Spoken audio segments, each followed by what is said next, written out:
नमस्कार, good afternoon है सबैजनालाई। तपाईँहरू कोही पनि आवेशमा नआउनुहोला। जे गरेको छ सरकारले प्रतिशोध साधेको छ भनेको छ नि, प्रतिशोध बिल्कुलै होइन होइन। किनभनेदेखि 23 गते चाहिँ त्यस्तो घटना नघटाइदिएको थियो भनेदेखि उसले चाहिँ के अरे 23 गते बेलुकै पनि त उसले चाहिँ के अरे राजीनामा दिएको थियो भनेदेखि एउटा केही न केही उपाय हुन्थ्यो। त्यो देश पुरै जल्दैन, सबै उसकै कारणले जलेको होइन। त्यसले गर्दाखेरि सबैजना सतर्क हुनुहोला है। कोही पनि बाटोमा गएर आन्दोलन गर्ने, आगजनी गर्ने, यस्तो गर्ने काम बन्द गर्नुहोला। किनभने फेरि पनि के अरे त्यस्तै घटना घटेर अब के अरे 10-8 जनाको ज्यान गयो भने त्यसको जिम्मेवारी कसले लिन्छ? नेकपा एमाले लिन्छ, केपी ओलीले लिन्छ, कसैले लिँदैन। आफ्नो छोराछोरी, आफ्नो बालबच्चा, कुनै पनि बुवा आमाले, कसैले पनि कोही पनि एउटा बुवा आमा हुनुभएको छ भने बाटोमा कोही पनि नजानु होला। यो ज्यान बल्ल बल्ल पाएको जिन्दगी हो, त्यत्तिकै खेर नफाल्नु होला। एउटाको नामले गर्दाखेरि आफ्नो जिन्दगी, दुनियाँ देख्ने जिन्दगी नै बर्बाद हुन्छ। त्यो भएको हुँदा केपी ओली जेल जान्छ या जाँदैन, भोलि न्यायिक प्रक्रियामा जाला, त्यो बात अलग हो। भोलिको कुरा भोलि नै हुन्छ। ऊ एकजनालाई पक्रेर दुनियाँ मान्छेहरू बाटोमा आएर होइन पुलिसले डन्डा हान्ला, हातखुट्टा भाँचिएला, अनि त्यहाँदेखि आफूहरू आवेगमा आउनुहोला, अनि पुलिससँग लफडा पर्ला। त्यतिकैमा पुलिसले आवेशमा आएर बन्दुक चलाउने परिस्थिति आउला। हो, त्यसको लागि चाहिँ एकदम सजग रहेर तपाईँहरू कोही पनि नजानु होला। हुनेवाला केही पनि छैन होइन। हामीले बालेन शाहलाई प्रधानमन्त्री बनाएर पनि बालेन शाहले पनि हामीलाई बालेन शाहले भाँडामा चामल हालिदिने होइन र केपी ओलीले हिजो हालिदिएको पनि होइन। त्यसले गर्दा एउटा आफ्नो खुट्टामा आफू उभिने हो। के सही र के गलत एकदम छर्लङ्ग आँखाले हेर्नु होला तपाईँहरूले। बेकारमा गएर आफ्नो जिन्दगी चाहिँ बेकारमा त्यत्तिकै फाल्ने काम बन्द गर्नु होला। के अरे भोलि गएर चाहिँ बिग्ने एउटा ज्यान मऱ्यो भने 10 लाख रुपियाँ दिन्छ होला, तर 10 लाखले दुनियाँ केही पनि देख्दैन होइन।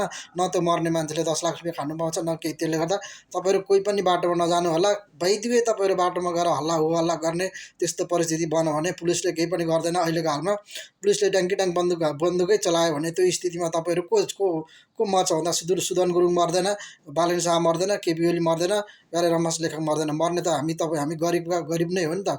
त्यो भएर हामीले अहिले माया मुलाकात गरेर केपी बा वी लभ यु भन्ने मान्छेहरूले चाहिँ के अरे अहिले केपीलाई यो रिहाई गरियो भन्नुभन्दा पनि तपाईँहरू सबैजना सजग रहनु होला। बाटोमा होइन, घरमै बसेर बरु के अरे तपाईँलाई रिस राग केही छ भने चुप लाएर घरमा बस्नु होला, पानी पिएर बस्नु होला।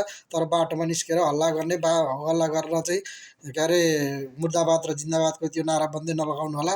सबैभन्दा पहिला आफू बाँच्यो भने दुनियाँ बाँच्छ, आफू नै रहेन भने दुनियाँ केही पनि रहँदैन। त्यसले गर्दा यत्तिकै पाएको होइन, 9 महिनाकोबाट जन्म लिएर चाहिँ हामीले दुनियाँ देख्नको लागि आएको जिन्दगीलाई कतिले त त्यत्तिकै वीरगति प्राप्त पनि गरेको छ मान्छेहरूले होइन। त्यसले गर्दा तपाईँहरू पनि सतर्क भएर चाहिँ तपाईँहरू कोही पनि बाटोमा नआउनु होला।